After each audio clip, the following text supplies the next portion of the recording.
the Public Enterprises Minister, Pravin Gordhan, has meanwhile slammed suspended Director General Takatso over allegations relating to recruitment processes at the department. Tlhakudi also claims he is being targeted after the allegations he made against Gordhan. Aviation expert Desmond Latham joins us now for a discussion on this. Desmond, thank you so much for making time for us.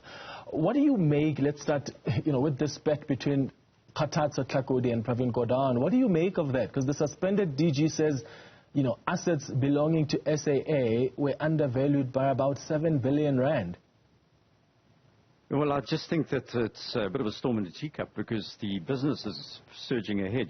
African Airlines grew to 90% of the number of passengers this time in 2019 before the lockdown. So we're almost back to normal.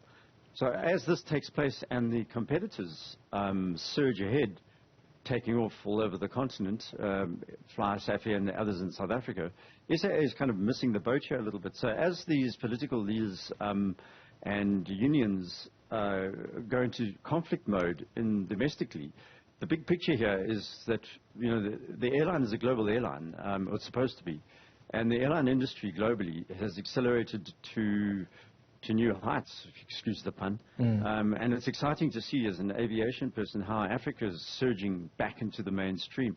In the meantime, domestically, we're kind of navel gazing, staring at each other, where we should actually be climbing on board this opportunity, this time of opportunity. Do you think the new board that's been appointed is going to take up that responsibility to take SAA to where it used to belong as a global airline and an airline that expands further into the continent? Short answer is no, because there's no one on this board that knows anything about airlines. There's only one person who's had any airline experience, and that's Fatima Ghani, who, I beg your pardon, who's had any airline experience, which is Clarissa Apana. She trained as a commercial pilot, and never passed exams, I believe, and is now a non-executive director. She's the only one who has any airline experience. There are two others. There's former AXA ATNS director who has a lot of experience in the logistics of running systems around airlines. And of course, as you mentioned, John Lamola is still there, and he's had a year at SAA to build experience there. But other than that, there's no one who's had airline experience. And as I've said previously, I think we've chatted about this, Clement, previously, running an airline is quite tricky. I know that the Takatso, Harith Capital Partners and the Lyft owner, Global Airlines, have experience in this. So the aim here is really they should get Takatso on board as quickly as possible because it really needs technical experiences. Now, my short answer is no. It appears that the union-linked investors, there are people who have a great deal of knowledge in mergers and acquisitions, but no one who really knows how to run an airline over the long term. Let's talk more about that Takatso consortium, because part of the claims that Takatso is making is that this new board has been appointed to approve what he says is the irregular transaction between SAA and the Takatso consortium. Do you think this board will be able to expedite the processes around this transaction? It's been a while. As you said, it's been a while. We were hoping by the end of last year, and we were told it would happen last year. On 3 different occasions, we were told that the deal was signed, or about to be signed, or about to go through. Now we're told it's going to be delayed again. So the short answer is I really do hope so, but my belief is that what are they doing? What are they waiting for? We know that SAA owes about $500 million or more, and that any new owner would have to have funds injected. But at the same moment, where are these funds coming from? We've had Public Works say that it's not going to come from them. We've had Treasury say that they may back up some kind of deal in the future.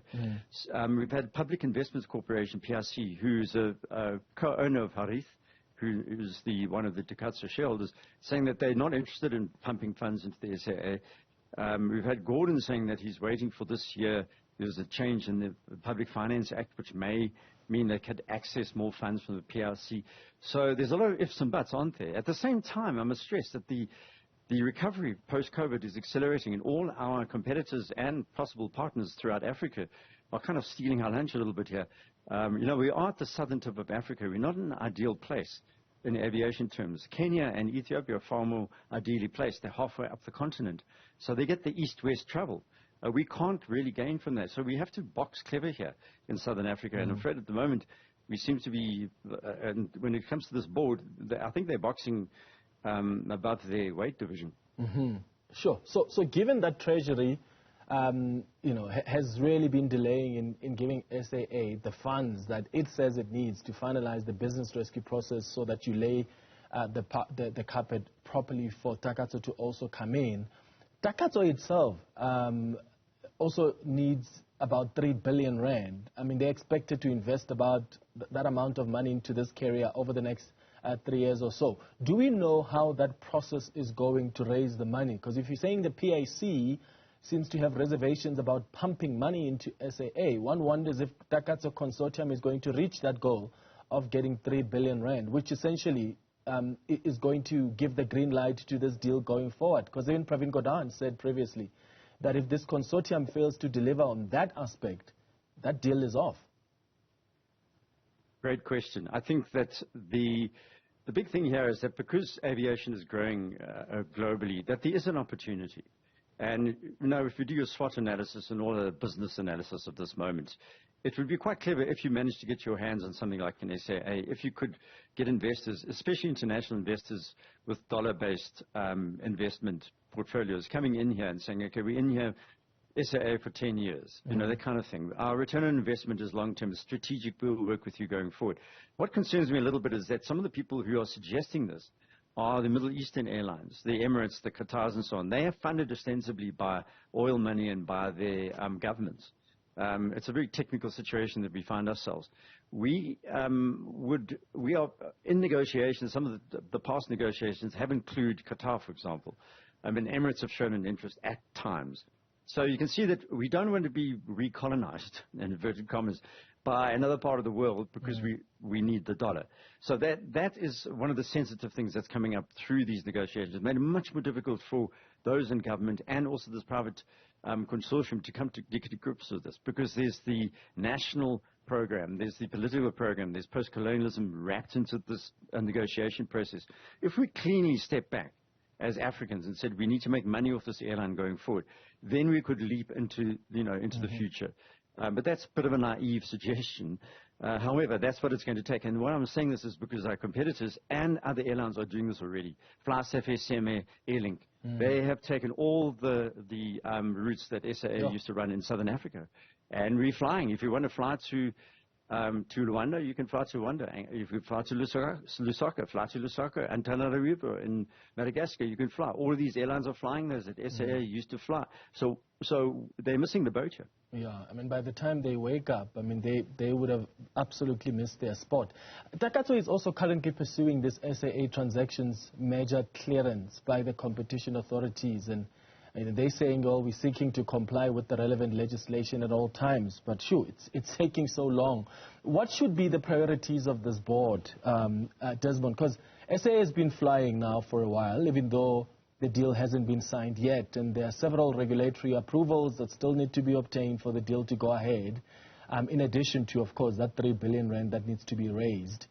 One, what are your impressions of SAA operations at the moment, and do you think they're doing a good job? Because I saw the new board chair saying SAA needs to expand more into the continent. The question is when?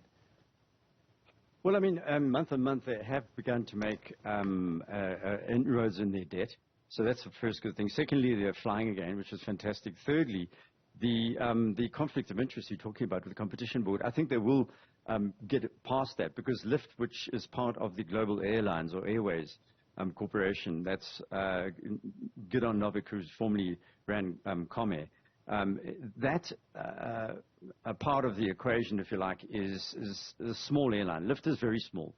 So I don't think that's going to enter into the equation in terms of a competition question, if you like. And Harith are really not a major player in the airline business in Southern Africa at all. So I think they'll get past that. But your question really is much more important here, is what kind of future in terms of what they're running on now. They have 6 planes. SAA used to have 88. It has 6. And and those planes are leased. In other words, they don't own them; they rent them. So, if they had to change this philosophy and a new owner came on board, they sought out NUMSA's and the political establishment, such as the EFF, who are taking opposition to this move because they're essentially socialists and don't like the idea of a capitalists owning the airline and all those things. But they managed to deal with that political hot potato and launch now. SAA is in a pretty good situation because they've got a lot of the logistics sorted. On the board are members who know how to run logistics in aviation. They may not know how to run airlines, but they know how to get fuel. They know how the air traffic navigation service works. They know how to work behind the scenes and make things happen logistically. So it's not doom and gloom.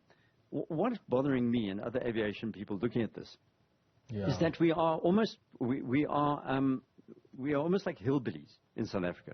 We're fighting for a little piece of land that is irrelevant. We really should be looking back and looking globally and saying we are all together in this boat. We're sailing in Southern Africa. We're not sailing in North Africa, which is easy to sell an airline, by the way, because you get the European traffic, the Indian traffic, the Southeast Asian, etc., etc. We're here at the southern tip. The more we fight about these things, the more a national airline like SAA, which is really important for us strategically, is buffeted by these things. It's really, it makes a lot of sense for the politicians to stand up in Parliament and waft lyrical about all this stuff because, they get on the headlines. But the reality is that SAA is really a good investment in the future if we just get over ourselves and decide, okay, it's going to make cash, it's going to make money, and we'll hire more workers. There's 1,500 workers that used to have 5,500. We'll go back to that probably if we're allowed to compete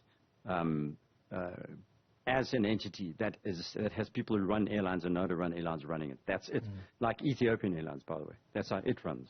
It's government-owned, but it's run by airline experts. Yeah, and look at how successful Ethiopian Airlines has been. Desmond Latham, thank you. Let's hope the new board will make those right decisions and get SAA to the position it used to be and start making profit.